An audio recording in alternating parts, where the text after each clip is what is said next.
What's going on, guys? Welcome to this video in which we're going to talk about how to build a Google's ad account for e-commerce brands, for direct-to-consumer brands on a small budget, right? And we're going to talk about what type of campaign you should be building, what budget to allocate to those campaigns, what the ad group is, and specifically what bidding strategy you should be using, what audience signals you should be using, right? So we're going to talk about all of that and a lot more.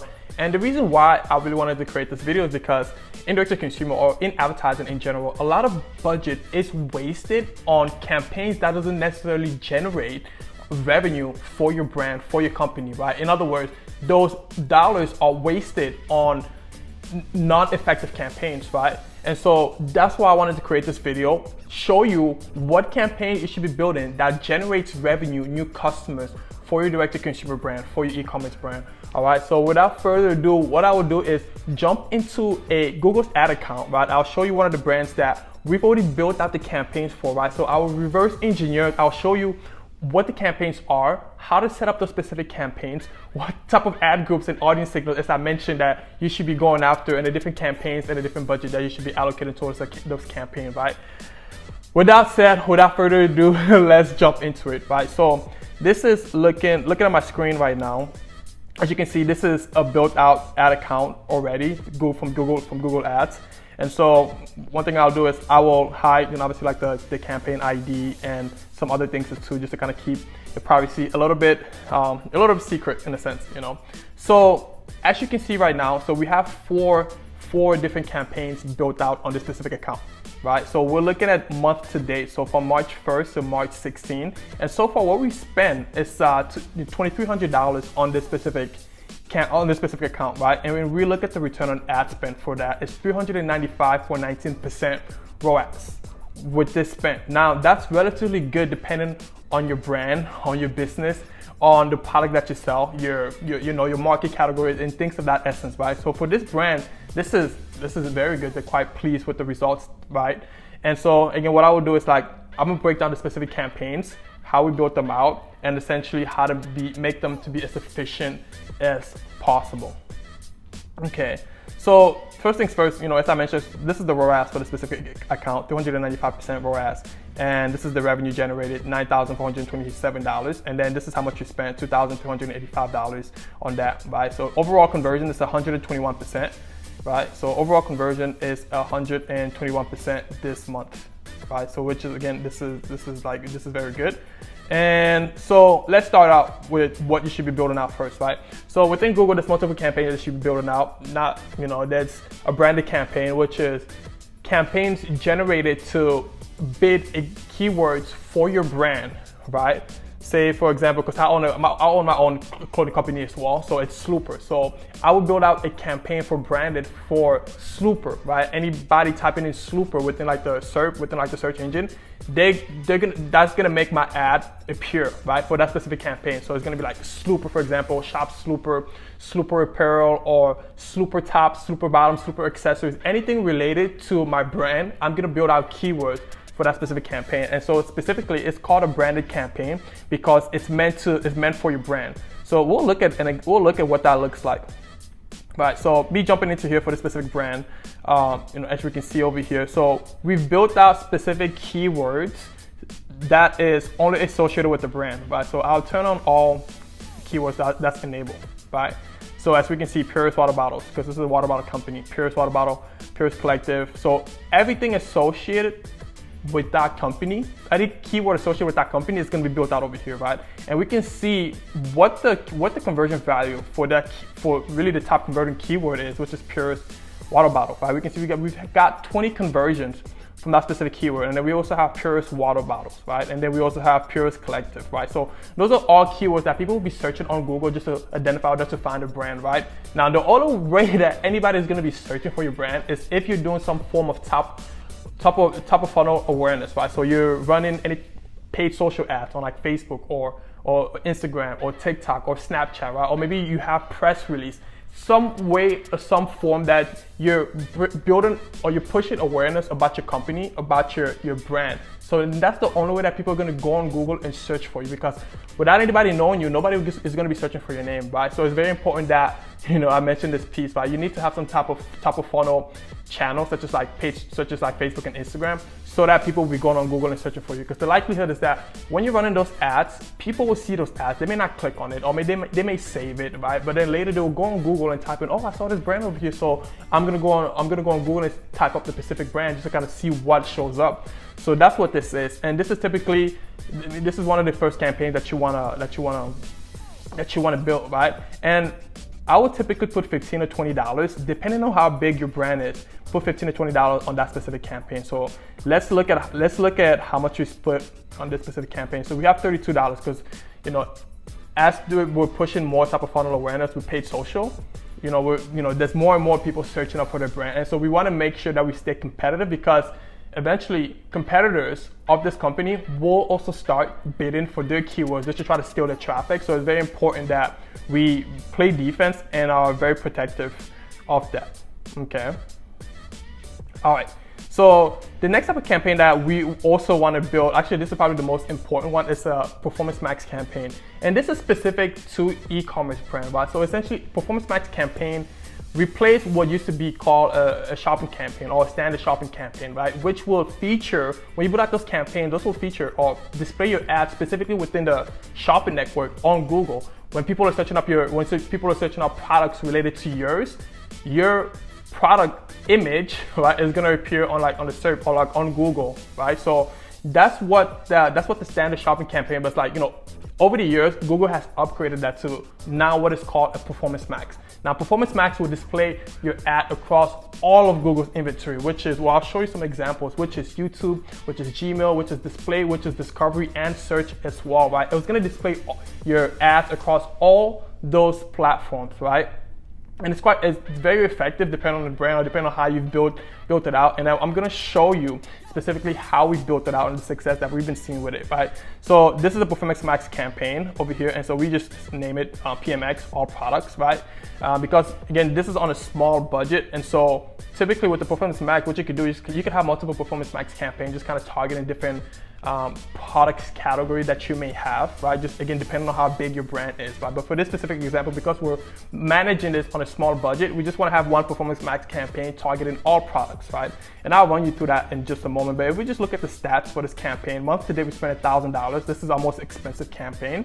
And then the return on ad spend on that is 530%, right? And so this is the revenue generated from that, $5,726.26. This is the average CPC on that is $1.36. Conversion, 68 conversions, right? And when we just look at the cost per acquisition, is $16.66, right? Now, important thing to note over here, cost per conversion, cost per acquisition, is that Performance Max is both a prospecting and a remarketing campaign, right? And again, we'll dive into more details in just a little bit, but let's click into that. Performance Max. And so when building out this campaign, right, just so you can see how we built it out over here.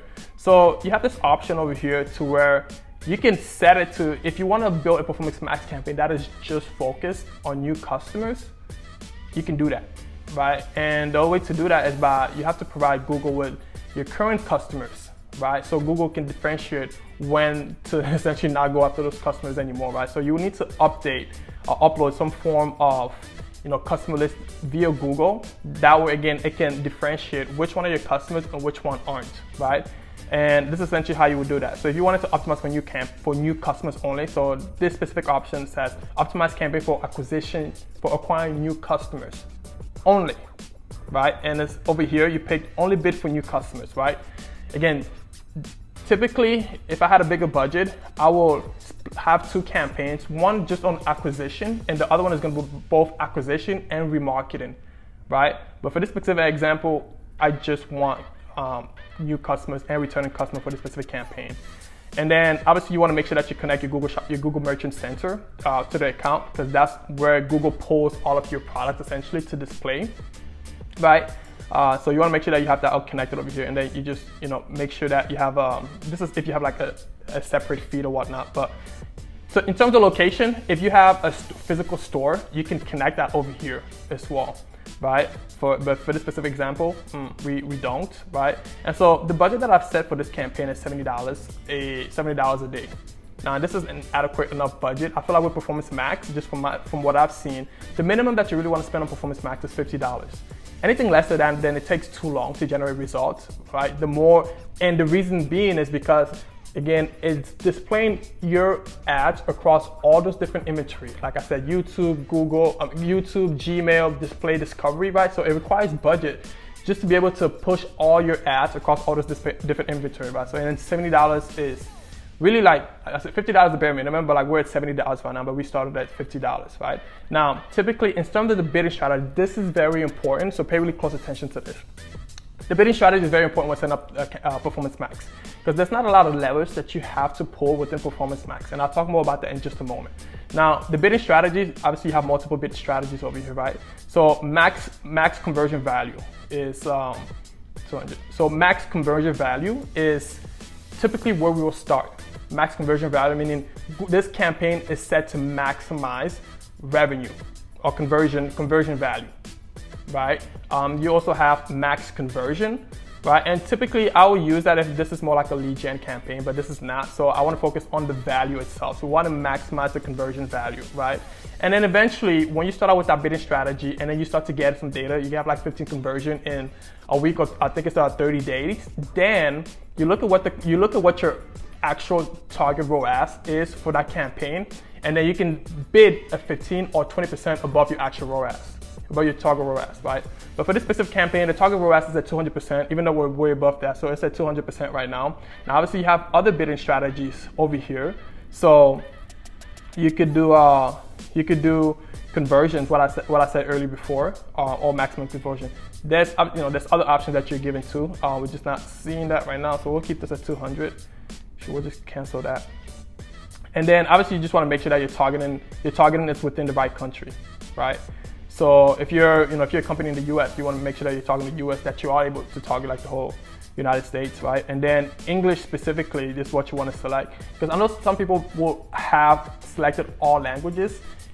You know, if our products and our website is mainly built in English, I only want to show my products to people in English. I don't want to waste any ad dollars showing my ads to people that speak Spanish, Italian, French, or whatever, right? I want to maximize. This is another way to maximize your ad dollars. So you have that. And then quite honestly, that's it on this specific step. Everything else really is, not important right now. So you've built it out this way. And then the next thing is going to be like the asset group, right? The asset group is where you select the images, right? It's where you select you build the ad, right? It's where you build the audiences and things of that essence. And I'll walk you through how we set this one up, right? As you can see for this specific example, we have two asset groups right now. One is an evergreen asset group targeting all the products. This is the water bottle company. And you can see in all the asset groups that we have for Black Friday, Cyber Monday, but the only active one right now is this evergreen. And let's break that down and see what that looks like. In this specific asset group, so you have like the titles, right, or the headline, should I say, and then you have like the description, and then you want to make sure, okay, where are we sending traffic to when people click on the ad itself. So we have that over here, and then let's see, go down. We got to make sure that we have our merchant center connected, and so boom, it's really quite simple. So the headlines is quite simple. It's quite simple. So as you can see what we have over here, and then you have a long headline over here, and then you also have like the description. You can add more, but right now we just kept it as simple as possible. And then you have images over here that you attach to. So you want to make sure that you're providing Google with a minimum or maximum of 20 images, right? As you can see what we've done over here, right? So this is the water bottle company, and then videos. Videos is another important thing because this also displays ad on YouTube, right? So it's very important that you're actually putting or providing Google with with videos that it can use throughout the campaign, right? And then boom, you want to make sure you have your site deck extension, which you create on account level, right? And then call to action, I always leave it automated, right? And then boom, you're all set. So that's how this campaign is built out from just looking at the ad level. Now let's look at the audience, because I mentioned you don't have a whole lot of leverages to pull when it comes to this campaign, because a lot of it is automated, right? And the leverage that you do have to pull is the bid strategies. Obviously, you got making sure like the ad is as optimized as possible, the headlines, the description, and the images that you're using. In addition to that, you have the audience signals, which we're about to walk through. Clicking on the signals, let's see what we have as options to test. Now, the first thing that you'll notice over here, this is relatively new. It's using keywords, so search theme, which is essentially keywords that you can input in here to help guide the campaign. So these are just signals. Doesn't necessarily mean it's going to be targeting this like you have in a search campaign. These are just signals that Google uses to direct the campaign. And from what we've seen, it's pretty helpful so far. So right now we just tested 3. You have up to 25 keywords that you can use or search themes. So water bottles, stainless steel water bottles, and then the brand name. Right, and then let's break down the audience signals, right? So let's edit the audience signals and let's see how we built it out. Now, we're using, so you have different audience categories that you can select. You can select your data, right? So this is after running campaigns for, previously an extended period of time, you're able to build audiences in Google Analytics or in Google Ads, and you can use that as like your audience signals. That's going to help guide this campaign. So as you can see over here, we have all converters from Google Ads. So essentially everybody that's ever converted from our Google Ad campaigns, we're using that data within this campaign. All users within the past 60 days, all users within 30 days, 180 days, and then landing page return users, and then shopping cart abandonment, and then past purchases, right? So all of that is what we have for our data. So that's your data.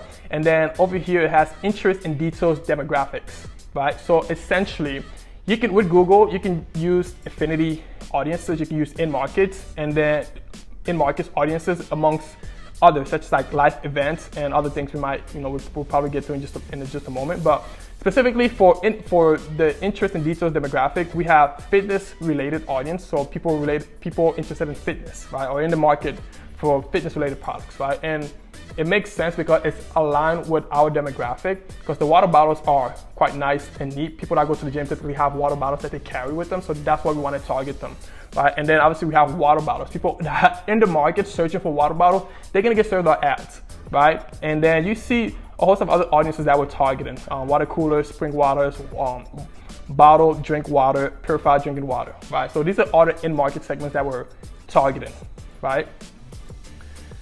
All right, there's a lot more that you can target, but this is just what we've targeted. So I would say like explore what other targeting options are available for your specific market, right? For your specific category. And then custom search theme, we have water bottles over here. And then you can get even more granular. You can target if your product is just for female, you want to make sure you're targeting female. If it's just for male, you want to make sure you're targeting for male, right? If it's both, make sure you're targeting both.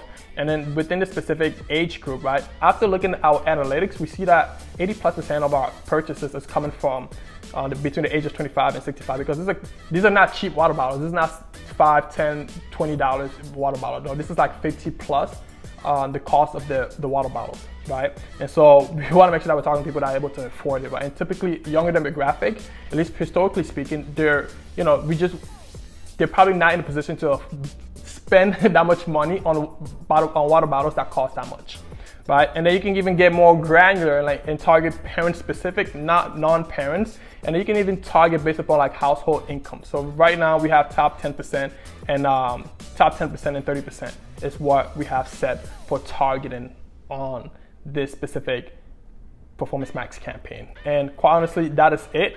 Close that out, and then this is what we have is saved. And then you save it, boom. And then, ladies and gentlemen, that's essentially how you would build your Performance Max campaign within this specific asset group. As you can see, it tells you can see how your ads are going to be previewed across all these different inventories I mentioned. This is YouTube, Gmail, this is the search, this is display, and then this is discovery. Let's just take a preview real quick and look at what that looks like. So on YouTube, our product is going to be, this is pulling directly from the product feed from the Google Merchant Center. So our product is going to be displayed over here. You can see that it's an ad, right? And then this can also be displayed like that and like that as well. And then when we look at Gmail, this is how our product is going to be displayed. And then when we look at search, this is how it's going to be displayed as well. It's like on the shopping network. Anybody searching any keywords related to the product, right, is going to appear. And then we can also see how it's displayed on the display and discovery as well, right? So that's how the products, that's how the ad looked like across all the different Google's inventory, right? So now we talked about Performance Max campaign. This is going to be your most lucrative campaign. As you guys can see, the results that were generated from that specific campaign type. Now let's talk about another campaign type that you can build that I would recommend building just to maximize the efficiency of your overall ad budget. Now, typically with e-commerce, obviously you can do also like a search campaign, right? Like a non-branded search campaign. So maybe going after, for this specific, this is a water bottle company, maybe going after, the keyword like water bottle. However, we're not directly doing that because we know that it is a very competitive market, right? And there's big players in the game that are spending a chunk of money just targeting that specific keyword. So we cannot compete because we have a smaller budget, right? We have about like a 5K budget a month for this specific account. So we're not doing any type of non-branded search campaign, at least right now, until we kind of get more profitable, we generate more revenue. Then we can take some of that obviously profit from the revenue generated and then reinvest that into new campaign strategy, which is going to be a non-branded campaign focused on non-branded keywords such as like water bottles, stainless steel water bottle directly. Again, the reason we're not doing that now is because those are very competitive keywords, and then the average cost per click for those keywords are very high, right? So that's why we're not going after that. And typically you can test it out, but from what we've tested before, it's just not very efficient, right? Because it's just very competitive. Now, the other campaign type that we will build is a dynamic campaign, right? And this is what that is. And I'll explain what that campaign is in just a moment.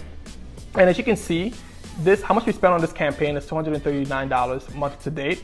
And then the revenue generated from that is $680. So like if you look at the return on ad spend for this campaign, it's 283.57 ROAS, right? So spend, revenue generated from that, and the return on ad spend. Average CPC is $1.75, conversion 12. Now that's a relatively good performance for a dynamic campaign. And I'll explain to you what a dynamic campaign is. A dynamic campaign, essentially, it's automatically or dynamically creates ads based upon the keywords that it will crawl from your landing page, right?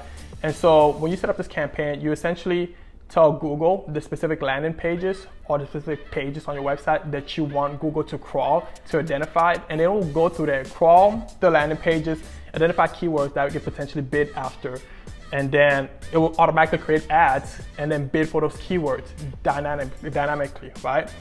And so that's specifically what that campaign is and what it does. So you can see that the URL that we targeted for the specific campaign, right, is this specific landing page over here. You can't really see that well, but like this specific landing page over here, right? So that's essentially what that is. Another thing you can add is, say you don't want to crawl all the landing pages on your website. You want to keep some things like, you want to keep Google from calling some things like maybe like about us or some just any landing page that you don't want Google to target. You can exclude it where you show the negative keyword. Show that somewhere over here, or right here, negative dynamic target. You can go over here and add that. But we haven't done that for this one because this is still a relatively new campaign type, right? And so you can kind of see what that is over here. So we provide Google with the descriptions, right? We provide Google with the description. What it would do is it would generate the headlines for us based upon the keywords that it identifies when crawling the website, right? The only thing we provide is the description. It's still going to show as a search ad campaign. It's just that we don't have control of the headlines or what keywords it's targeting. Essentially, what we do see is the auction. Where is this? What we do see is the search term report. Okay, what is it? Search term report. Auction insight. Google with this new update. But nonetheless, what you can see is the search term report. Well, what essentially that will show you is that all the keyword that people searched on Google that made this particular ad appear, right? And once you do that, you can essentially see, okay, cool, what keywords did our ad pop up for? And you can look at the specific conversion from some of those keywords and decide if you want to add that to a non-branded search campaign. For example, if you identify a very profitable keyword, you can add that to your non-branded search campaign if you want to eventually build that out, right? So let's see.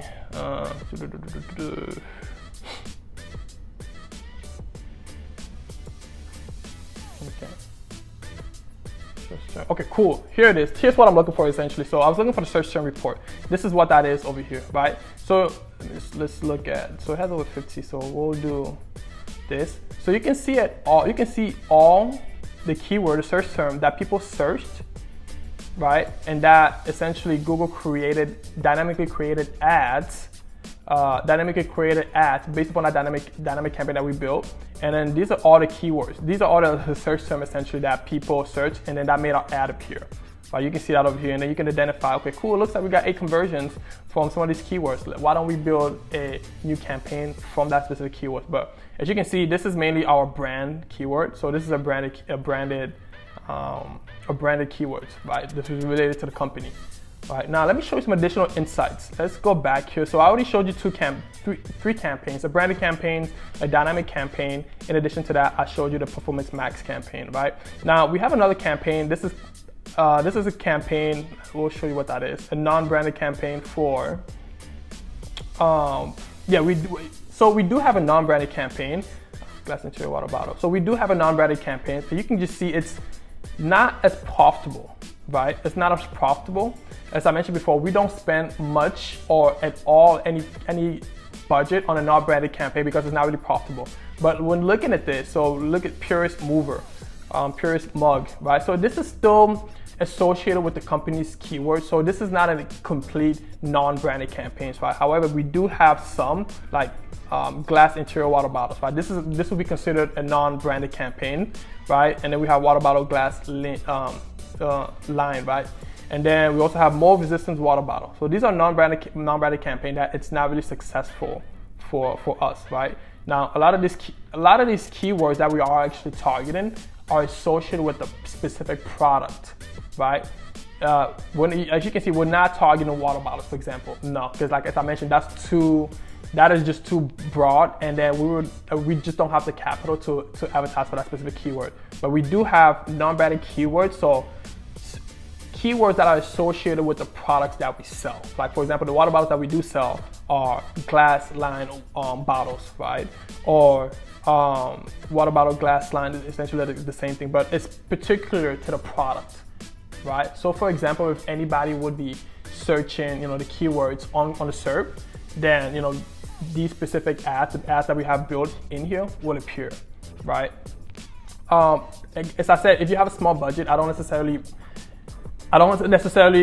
would advise that you do start out by building this, but if you do have the budget, then absolutely I would recommend that as something that you do. Now, another thing that I wanted to show you real quick is when looking at the Performance Max campaign, let's just look at the insight on that. Although I said that you can't necessarily target any keywords, but you can see the keywords that the Performance Max campaign does target, right? When we look at the consumer spotlight, we can see like the search category over here. You can see essentially what revenue is generated from specific keywords. As I mentioned, Performance Max is both prospecting and remarketing, and we can see that Purist Water Bottles look at the conversion value from that. It's over $1,000, and you can see the search volume for that. But then you can also see non-branded keywords. Obviously, we didn't choose this, but these are non-branded keywords that we are getting some form of revenue from those specific keywords, and you can see like the specific search volume. Again, you can't necessarily control this, but this is just some insights that you can see with the Performance Max campaign. Guys, if you enjoyed this video, please subscribe to the channel, leave a thumbs up to this video, and I will see you in the next video.